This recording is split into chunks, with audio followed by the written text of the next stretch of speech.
Welcome to Grief TV IOPGC. This special program, What Color is Our Grief? Black Voices Edition, is a space to honor the unique stories of grief that live within our communities. Grief is universal, yet it is not always experienced in the same way.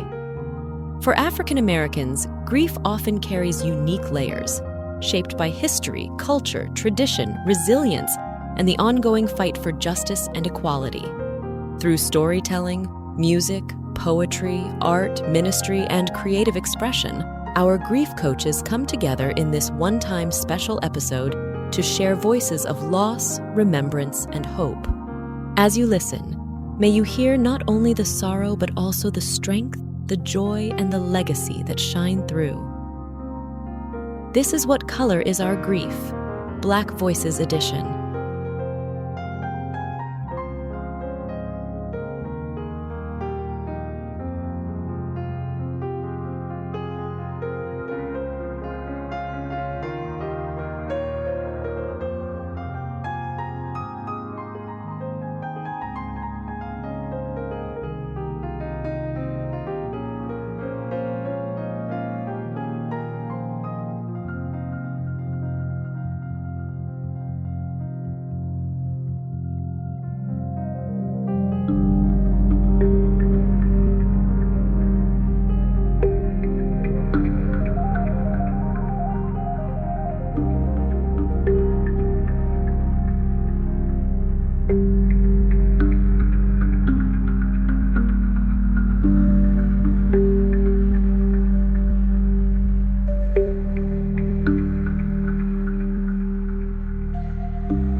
What is the color of grief? Grief is our natural emotional response to change, loss, or transition. Although grief is a universal experience, it is manifested in so many different ways across regions and cultures. From where I come from, the Cameroonian culture and heritage, grief is expressed in and manifested in different ways as compared to some other regions in the Western world. For example, in Cameroon, in the Cameroon culture where I come from, when someone dies, when I was younger, when someone dies, the immediate family members of the deceased will shave their head. They are required to shave their head. Everyone in the immediate family will shave their head. This was a requirement, whether you like it or not. And this was to signify the loss of the family member. So whoever attends the funeral sees people with shaved head will identify them to the deceased person. So that was their way of expressing their grief. They will shave everyone's head. The community comes together and grieve with the family. It was a community event, the homecoming, the homegoing. Another ritual that is prevalent in the area that I come from is the community will come together after the burial. Some people in the community will stay with the family for a period of 7 days. And on the 7th day, it's like a celebration. They will cook food and drinks, and the community will rally again together, and they will drink and eat and take some of the food over to the grave, to the grave site. And they'll leave the food on the grave. And this is to feed the deceased. The meaning to that is for the deceased to have enough food on the journey that they are going on. This food is for them to feed themselves as they journey to wherever they are going to. And that will happen on day 7. That was the homecoming or homegoing of the deceased. That ritual still goes on today. And it's a celebration. At that point, it becomes a celebration of life and the homegoing of the deceased. Another example of how celebration of the deceased in the African community, one that I really know and I would like to share is the Yoruba tribe in Nigeria. When a parent loses a child, that parent is not encouraged to attend the funeral of their child. Neither are they encouraged to see the body of the child. So the parent is not encouraged to attend the funeral or even go to the burial site.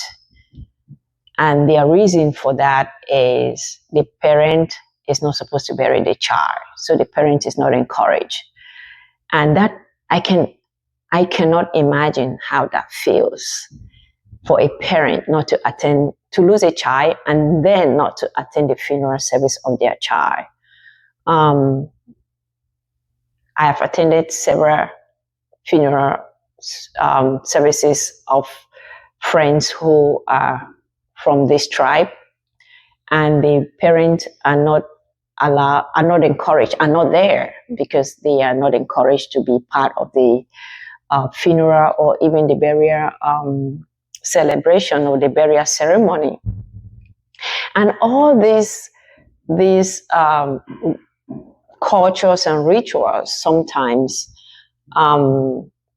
they are very hard and very challenging, because what that happens is people are not encouraged to express their feelings. People are not encouraged to grieve and release those emotions that are welling up on them during their grieving period.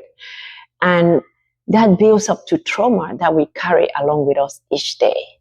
I remember whenever my head was shaved, how traumatic it was for me, because it was being imposed on me. I did not want to shave my head, but I was being forced to shave my head whenever a family member passes away. And that was traumatic. So it goes from generation to generation, and that still exists today. And there's other cultures, there are other tribes in the Cameroonian community, in the Cameroonian culture and tradition, where there's a society of men. If a man belongs to that society, when he dies, only the men in that society are allowed to bury or see his corpse. His family is not allowed to see his corpse. And they bury his body only at night, dark at night. The family members are not allowed to go to the burial site during this time. And his spouse, his children, no one is allowed, only the members of that society. So there's a degree of trauma that comes along with some of these rituals and cultures that still exist today. And you have folks who are carrying on this trauma day by day with them, and they're not being released. And that adds to their grieving process. Grief, we're supposed to allow ourselves to grieve the way that we need to grieve. We're supposed to be encouraged to grieve the way that we need to grieve. Everyone grieves differently. Everyone journeys differently.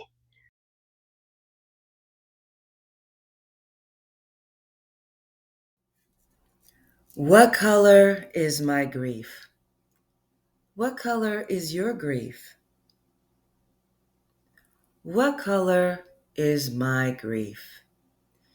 Sometimes I think it's the red of blood spilled on my black corner, or the fear that lingers in the air from those who don't belong, or the lack of headlines that never made the evening news when another black teenager is missing and the world looks away because her skin is brown. What is the color of my collective grief? What is the color of our community grief? Is it like my great-grandma's quilt, stitched with generations of loss, slavery, segregation, neglect, yet still alive in loud, piercing gunshots, in sirens, and in hashtags? And you know, we grieve in clusters, on sidewalks turned into memorials, and in the silence of mothers who have buried too many darn sons. So, what is the color of my collective grief? Well, I feel like it's a candlelight at a vigil. And it's the faded memory of the screeching wheels of a car not stopping, drifting into the night sky.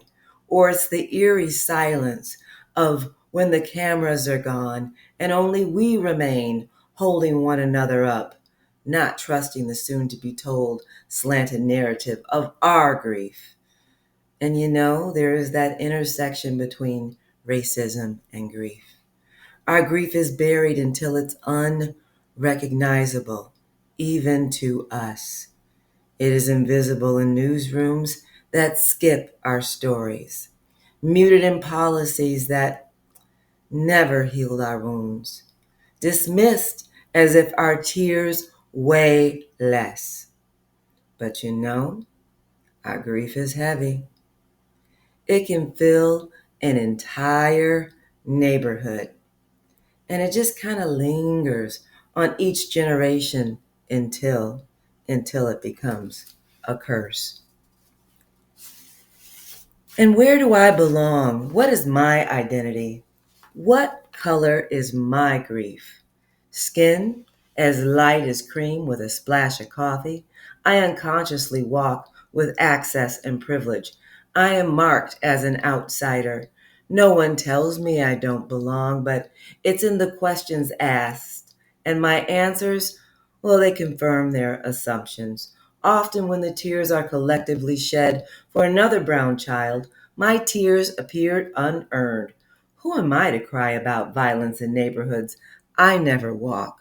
So I ask you, what is the color of my grief? It's the restless shade of in between. It is the ache of not belonging fully anywhere. So, what is the resilience and legacy of us all? Our grief, well, it's original to us. It is our survival, but it's also that fingerprint that is so unique to us. And it's the laughter and echoes at holiday and Sunday dinners. It is the choir who sings loud and unapologetically, declaring, "We are still here and we're rising." So, what color is our grief? It is every color of resilience. It is every shade of memory. It is the deep, unyielding shade of a people who turn grief into their legacy, and then they turn their legacy into light.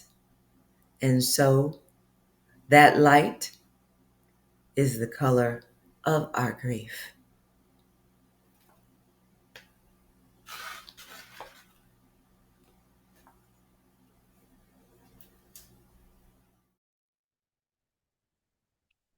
Hi, my name is Jan Mitchell, and I am a certified grief coach. My journey of grief began with the loss of my husband in 2017. I had gotten a phone call. My husband had been in the hospital for several months, and he was progressing, doing better. He didn't have a long-term illness. He battled lupus, and one of the results of lupus was epileptic seizures.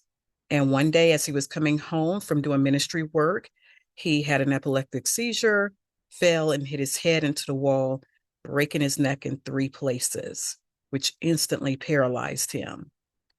Even at that moment, I didn't realize it, but I was thrown immediately into the throes of grief. I was learning to grieve somebody who was yet living, but he was different. The circumstances were different. I was grieving the loss of having someone who was whole, who I was used to walking around with me day by day, helping me and manage our daughters, to take care of the household, who was going to work every day. And instantly overnight, all of that changed. So I was thrown into a state of instant grief. Yet I didn't realize that that was what it was.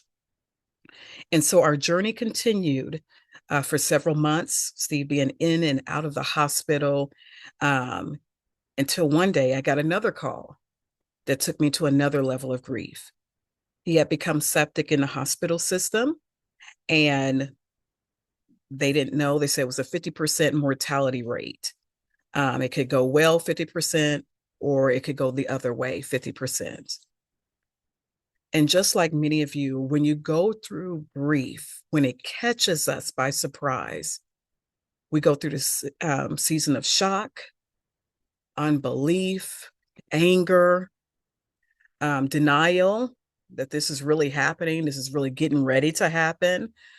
And we don't know that's what we're functioning in, is grief. And so in that moment, he did pass away 2 weeks after that last prognosis, and it put my world into a whirlwind. But what I want to talk to you about is about resilience, even in the midst of that storm, resilience after the loss. And I speak specifically because as Black women, especially as Black mothers, we love the Superwoman Kate. We want to seem like we've got it all together. Okay, I've got to do this, I've got to plan that. Okay, we're going to move on. We're going to be strong. But can I encourage you that resilience starts with acknowledging that you're not okay? Like many of you, I ran into the situation. I was on autopilot after being in the hospital. I felt like, okay, you know, I can do this. I've got to stay strong for my children. I got to stay strong for my family. I still have to work a job. I still have to do all of these things. And I don't have time to cry. I don't have time to release. But can I tell you, until you allow yourself to feel, that's when you're going to heal. And when you don't take time to allow yourself to stop, breathe, and feel what you need to feel, it will show up in other areas of your life, and it will impact your children. For those of you who are still raising children, see, my daughters were younger. Our youngest one was 14 months old at the time. And then I had a 9-year-old and a 12-year-old, 13-year-old, excuse me, at that time. And it was like, okay, oh, excuse me, she was actually a little bit older than that. My oldest was 16 at the time. And so I was battling, okay, I've still got to be strong. And one of the biggest mistakes I made in the name of being resilient was I didn't allow myself to cry in front of my children. And for that mother, for that parent, because again, as Black women, we think we have to be strong. We think we have to have that cape, but strength is found in tears. Strength is found in that release. That's when you discover your resilience, is when you're able to cry and you still get up. And that was the thing I struggled with, because I didn't want to cry. I didn't want to feel, because my golly, I thought it was going to overtake me. I thought it was going to overwhelm me to the point of no return. I thought I had seen enough. This was enough. Lord, I don't know if I can handle this. And this may lead me over to a nervous breakdown. I may not come back from this. That was my honest fear. And so I kept pushing, I kept pushing, I kept going. I kept filling up space and time with things. But again, can I tell you, time doesn't heal all wounds. Making a decision to slow down, feel what you need to feel, acknowledge your grief, and manage your grief before it manages you is what's going to help heal you. And so I had to press through that. I finally allowed myself to feel, and I can tell you it was one of the most liberating things that I've ever done. Not only did it liberate me, but it liberated and gave my children permission to grieve as well. It gave them permission to be human. It gave me permission to be human. And that's what built resilience. And when that resilience came, then I was able to move into joy. Because sometimes we think grief and joy cannot coincide. But because I allowed myself to feel, that released me to be able to authentically remember the joy, the laughter I had with my late spouse. It allowed me to cry, but yet laugh on other days and laugh at other times, because I was able to balance both of them. And part of that has led to legacy. The legacy, because in our family, I grew up in a household, I never saw my mom cry. I never saw my dad cry. Even at their own parents' funerals, I didn't see them cry, because they were being strong. Again, something that we often think we have to do in the Black community. Be strong. Don't cry. Well, I say break the stigma. Cry, and you still retain your strength. And matter of fact, you gain even greater strength, because now you've gained resilience, and you rediscover a new side of you that is more vibrant, more resilient than you ever knew. Sometimes we don't find out who we truly are and the strength that we really have until we go through something. And when we go through that something and we take our time and we manage it, and it's not an overnight process. It took time. It took me a couple of years, because I can be stubborn. So shame on me. No, shame off of me and shame off of you. It's nothing to be ashamed about to cry. It's nothing to be ashamed about if you have to weep. Even I remember the days of going through the grocery store, especially around Valentine's Day, because Steve passed 2 weeks after that, after Valentine's Day, which is my favorite holiday, and walking in grocery stores and seeing the cards, seeing the flowers and thinking, oh my God, this is no longer a reality for me. But you know what? In that moment, even though you may have to cry in that grocery aisle, that is also your time to decide to make legacy, because the love doesn't stop just because they did on this side of earth. The love can continue. So you know what I did after I got done wiping my face? I still got a Valentine's Day card for Steve. And then I picked out a Valentine's Day card for myself. And I picked out a Valentine's Day card for my children. And we treated it just as if he was there. Was it hard? Yes.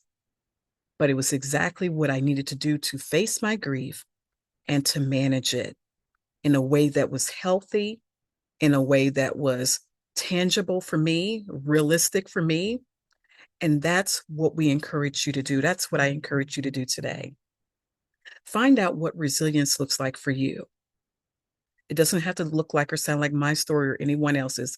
Please don't get lost in comparing your journey to someone else's, but appreciate your journey, appreciate the lessons, because grief comes to teach us all a lesson if we allow it to.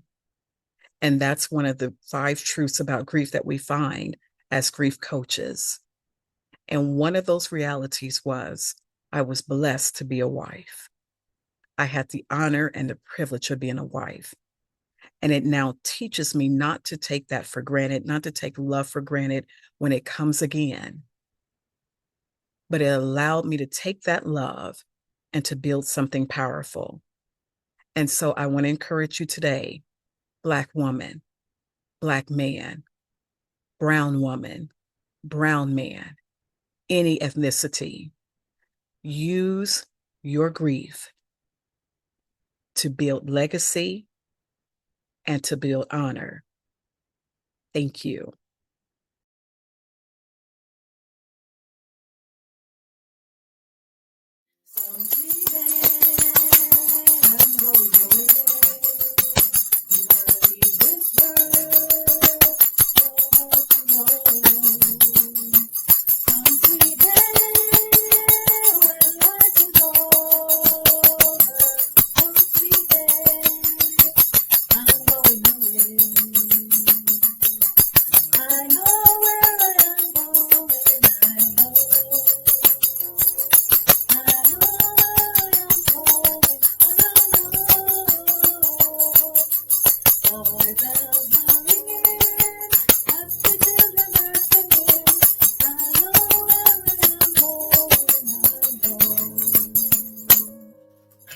Songs like Some Sweet Day and I Know Where I'm Going are almost guaranteed at our 9 nights, wakes, and funeral. And trust me, even when the voices are a little off key like mine, the love behind them comes through loud and clear.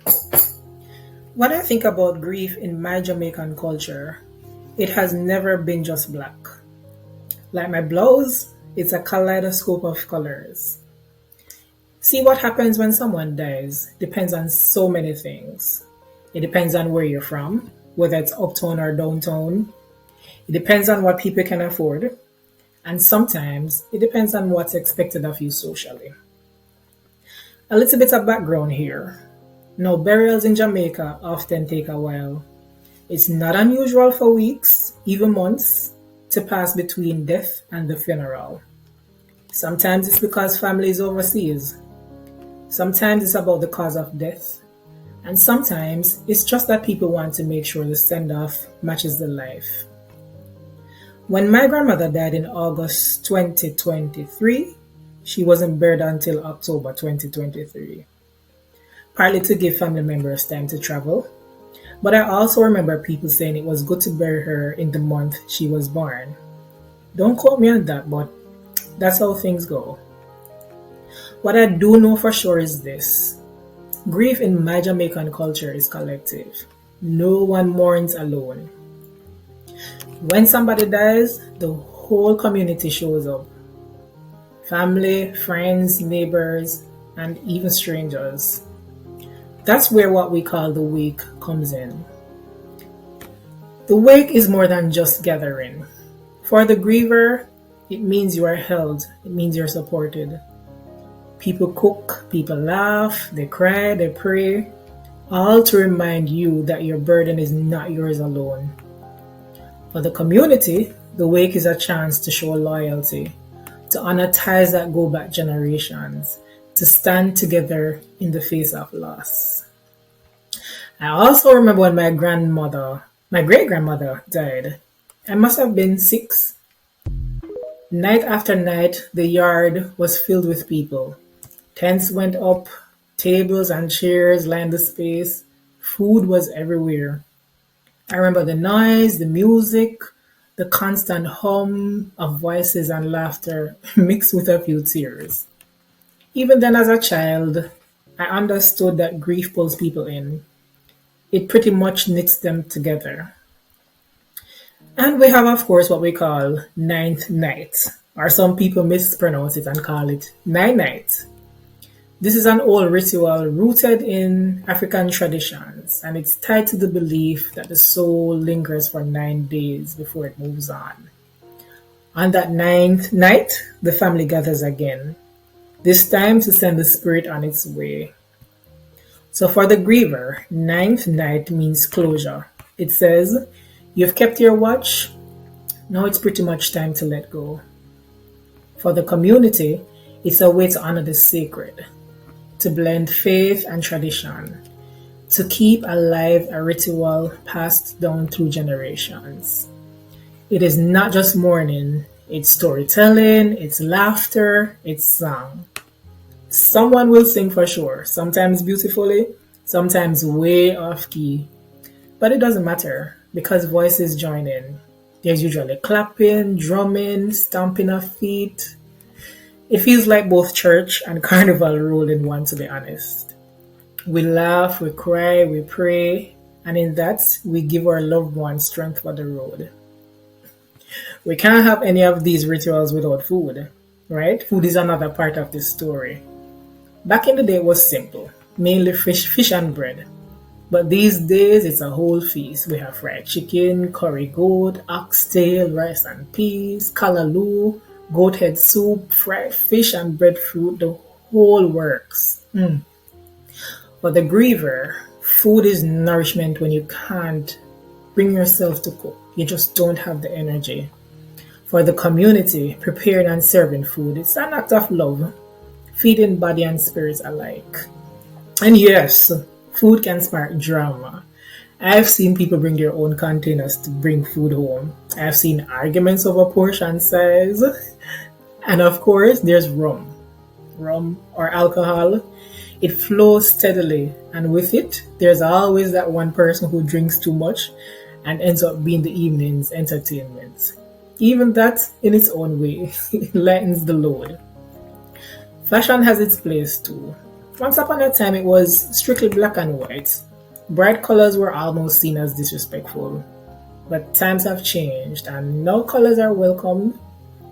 For the griever, choosing a color can feel like choosing how to remember, whether through a favorite shade, a symbolic meaning, or just a beautiful memory. For the community, wearing those colors is a silent pledge of respect. When my grandmother died, we were asked to wear royal blue. She was even buried in a royal blue outfit. It felt fitting, and it made the day more beautiful. And fashion, well, it's never just one thing. Some people dress modestly, others come scantily clad, stirring up whispers and sometimes chuckles. I remember one funeral in particular where a grieving mother was crying uncontrollably, but when she looked up and saw someone's outfit, she bursted out into laughter. In that moment, sorrow gave way to humor. That's us as Jamaican. We always find a way to laugh, even in the middle of loss. The funeral itself is a whole other story. Funerals in Jamaica are events, colorful events. For the griever, the funeral is both goodbye and celebration. For the community, it's a performance of love and duty. It's pretty much an act of showing up, of being seen, of saying, this person's life mattered. How long the service lasts depends on who the person was, what church they belong to, and the expectations around their life. When my grandmother passed at almost 101, her funeral service lasted for more than 4 hours. The pastor thought it was fitting, considering her age and her life of service. But funerals can hold anything: family fights, family secrets, people trying to climb into the casket, wailing, fainting, joy, and of course laughter. Everything finds space there. Because grief in my Jamaican culture holds it all. So, what color is my grief? As a Jamaican, considering how we process grief, related to the journey from life to death, I would describe it as a kaleidoscope of colors. It's a deep blue of tears at the graveside, the bright gold of laughter breaking out at a setup, the white glow of candles on the 9th night, the green of callaloo and rice and peas served at the repast, the red of anger when a life feels cut too short. At this moment, I want to pause to reflect on the color of light by lighting a candle.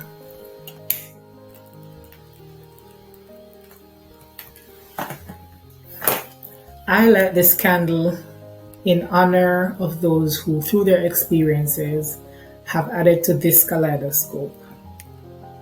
For all the saints who from their labors rest, to my Jamaican ancestors, such as Miss Gwen, who was my grandmother, whose example I turn to regularly for guidance and support.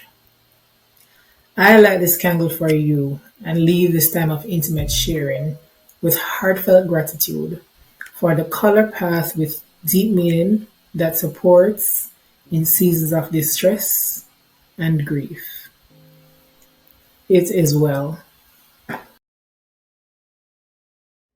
Psalm 55:6 says, "Oh, that I had wings of a dove, then I will fly away and be at rest."